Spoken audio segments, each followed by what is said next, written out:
Hello, good morning everyone. Today we discuss integration. Integration.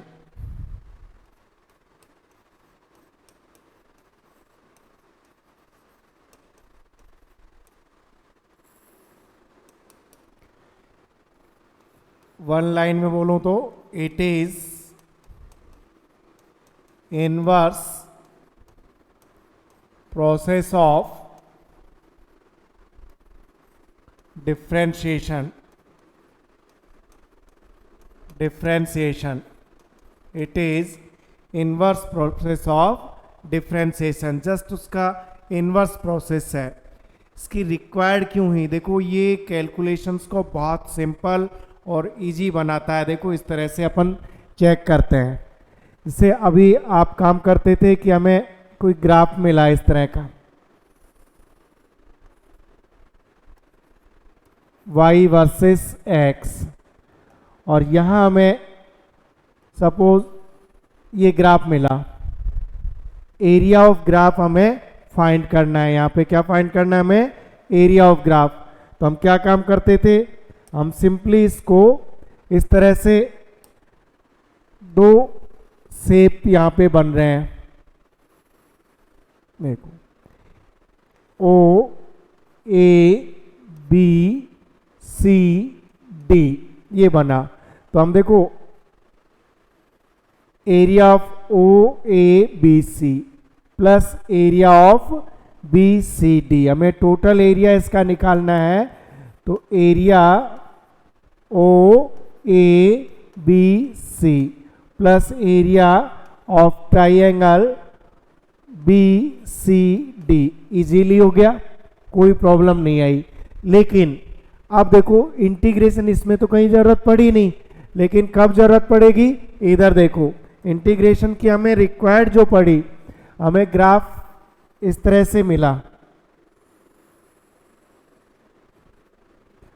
y versus x में जो हमें graph मिला वो सपोज इस तरह का कोई ग्राफ हमें मिला, इर्रेगुलर ग्राफ मिला हमें।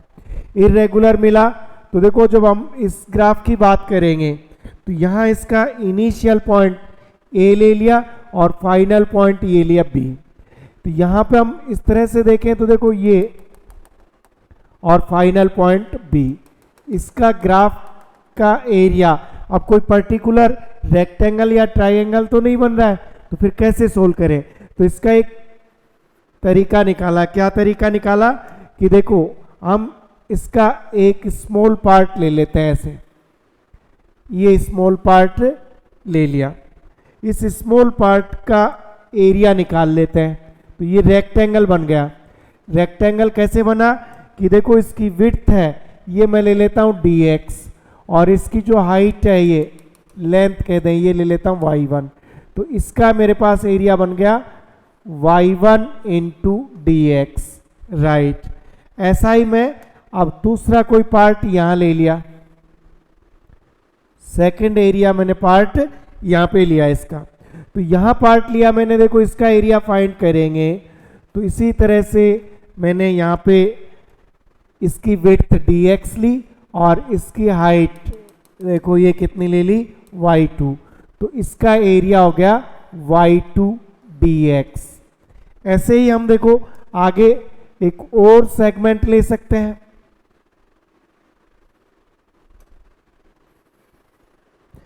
इस पार्ट का भी एरिया देखेंगे, देखो इस पार्ट का भी एरिया देखो, इसकी भी विड्थ कितना ले ली हमने, dx ले ली, और हाइट कितना ले ली, y3 ले ली।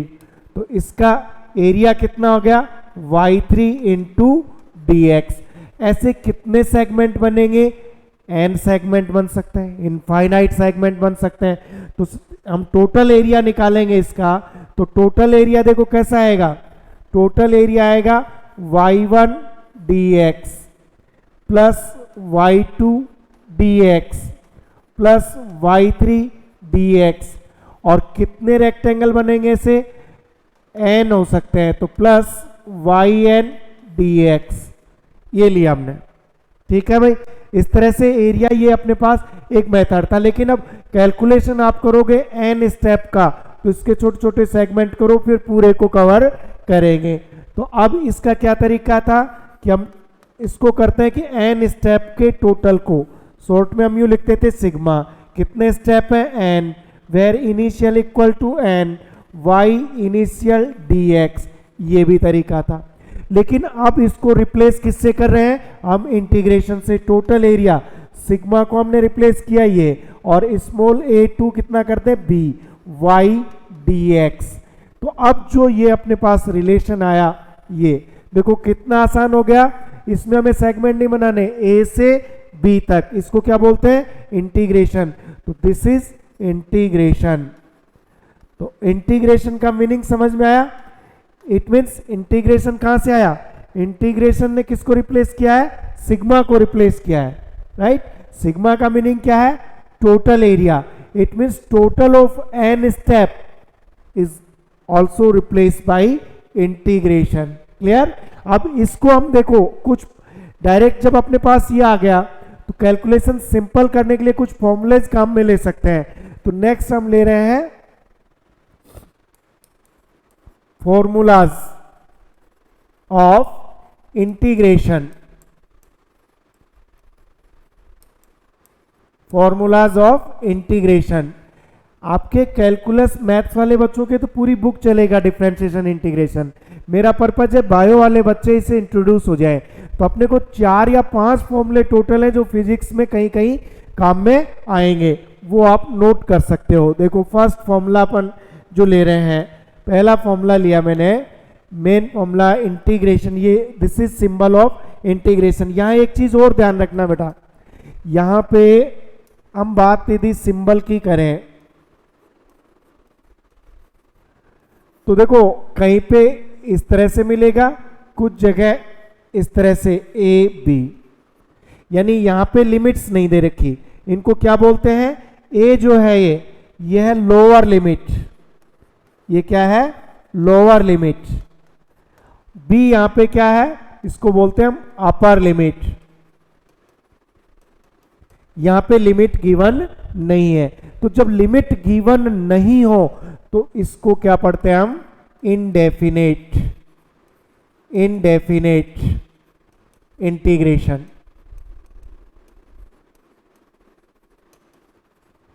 लिमिट गिवन है तो हम इसको क्या बोलेंगे, डेफिनेट इंटीग्रेशन।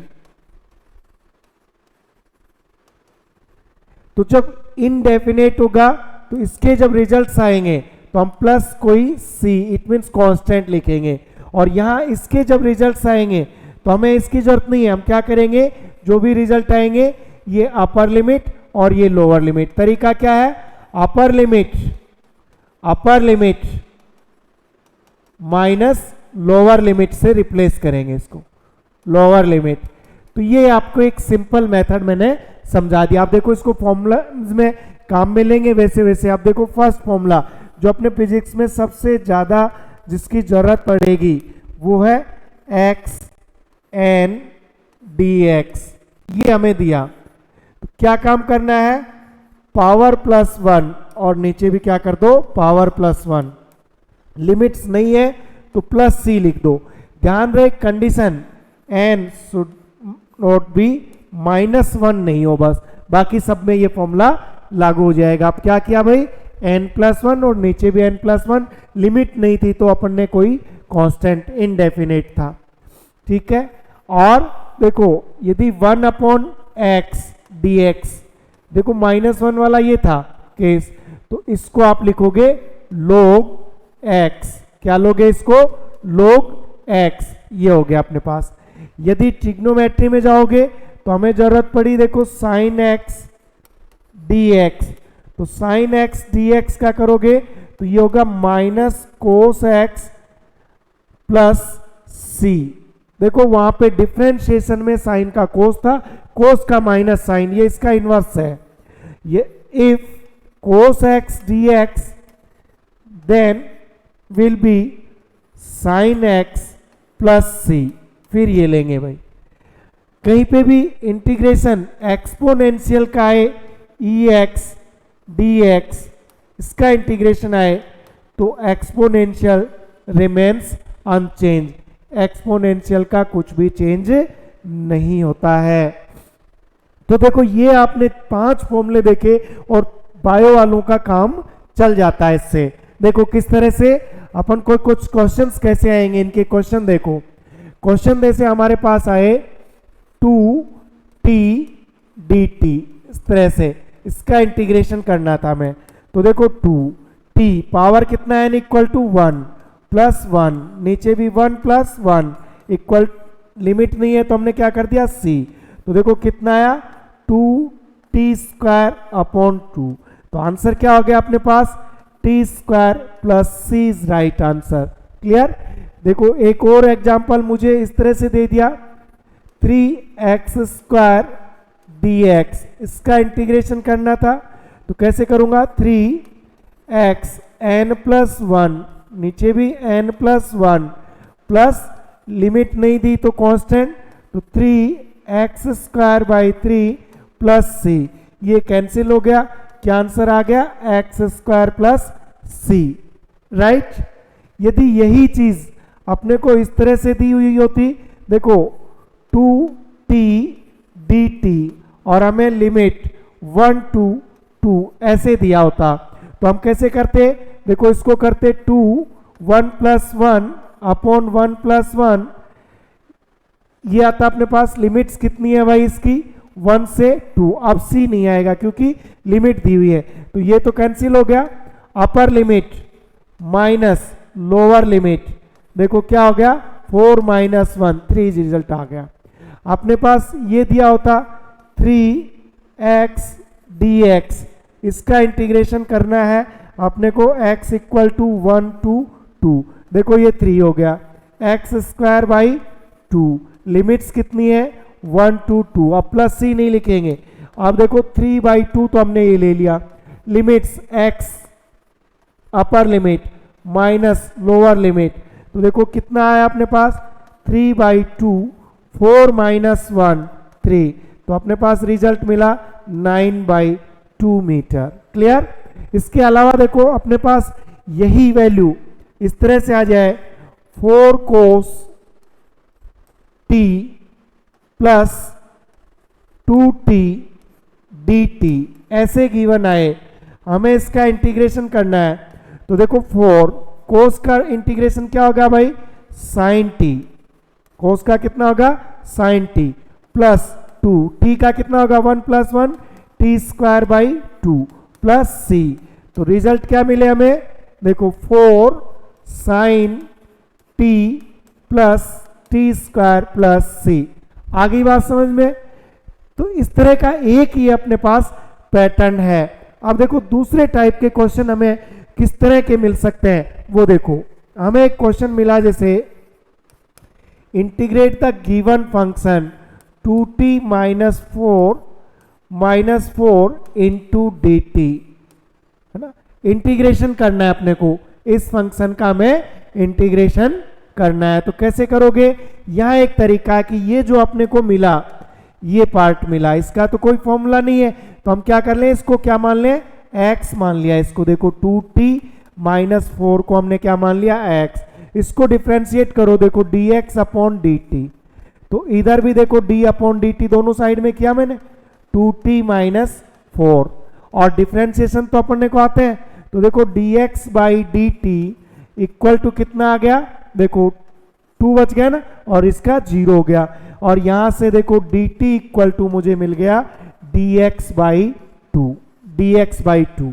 तो देखो अब मैंने इसको सोल्व करना है, इसको मैंने क्या सपोज कर लिया x, पावर कितनी है -4, dt का देखो वैल्यू मेरे पास कितना आ गया dx बाई 2, इसका इंटीग्रेशन करना था, तो देखो 1/2 और x n plus 1 upon n plus 1, तो देखो कितना आया भाई, ये 3, तो ये आ गया -1/6 और x की पावर -3, इट मीन्स देखो कितना हो गया भाई -1/6 x क्यूब।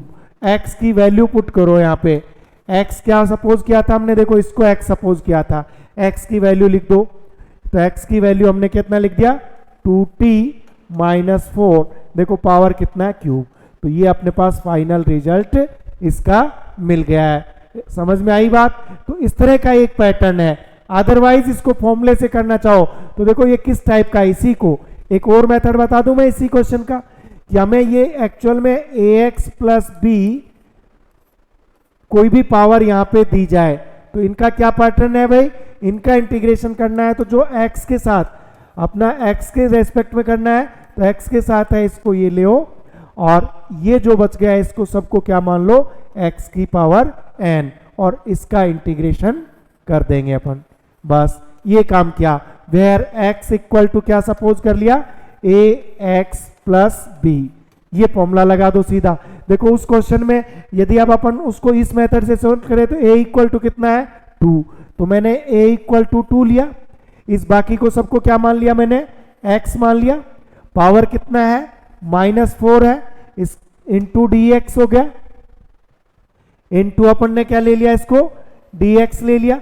तो देखो क्या अपन ने सोल्व किया तो वापस वही आ गया कि नहीं, 1/2x -3 अपॉन -3 यानी -1/6x क्यूब, और x की वैल्यू लिखोगे तो 6x किसके लिए माना 2t -4 और ये क्यूब। देखो सेम रिजल्ट इससे भी आगे, एक तरीका अपने पास ये है। तो आई बात समझ में? देखो एक और क्वेश्चन ट्राई करते हैं अपन इसी मेथड से। एक हमें क्वेश्चन मिला जैसे dt अपॉन, नेक्स्ट इसी पैटर्न का एक क्वेश्चन मैं ले रहा हूं। क्या क्वेश्चन ले रहा हूं मैं यहां पे, dt अपॉन 6t -1, इसका इंटीग्रेशन मुझे करना है, इसका इंटीग्रेशन करना है। तो वापस देखो मैंने क्या सपोज किया भाई, यहां पे x ले लिया इसको, किसको 6t -1 को, d अपॉन dt दोनों तरफ करो। देखो अभी जो पैटर्न बताया था सेम पैटर्न, देखो इधर भी d अपॉन dt करो, कर दिया भाई दोनों तरफ। तो देखो यहां से मुझे dx upon dt equal to क्या मिला, 60 पावर बाहर, पावर -1, 1 का 0। तो यहां से देखो dt की वैल्यू मेरे पास आ गया dx/6, रखो बस यहाँ। तो देखो यहां से अब मुझे dt का वैल्यू मैंने क्या लिख लिया dx/6, और इसको मैंने देखो क्या सपोज कर रखा है x, और ये इंटीग्रेशन। तो देखो 1/6 और कौन सा फॉर्मूला आ गया ये 1/x dx। तो ये क्या फॉर्मूला था भाई 1/x, 1 इसका क्या था log x, यही था ना, plus c, log x plus c, और x की वैल्यू देखो ये सब रख दो। तो 1/6 x की वैल्यू लिखो यहाँ पे 60, सॉरी x की वैल्यू लिखो, x की वैल्यू क्या है अपने पास, ये तो मैंने पहले log लिखा, और x की वैल्यू है 60 -1 प्लस c। तो ये अपने पास इसका फाइनल रिजल्ट आ गया। तो ये एक अपने पास तरीका था। देखो इसी को चाहे क्या लिखते हैं 1/6 नेचुरल लॉग 60 -1 प्लस c, ये एक तरीका था। तो बस इतने अपने पास सिंपल सा एक पैटर्न था। Thank you so much, have a nice day.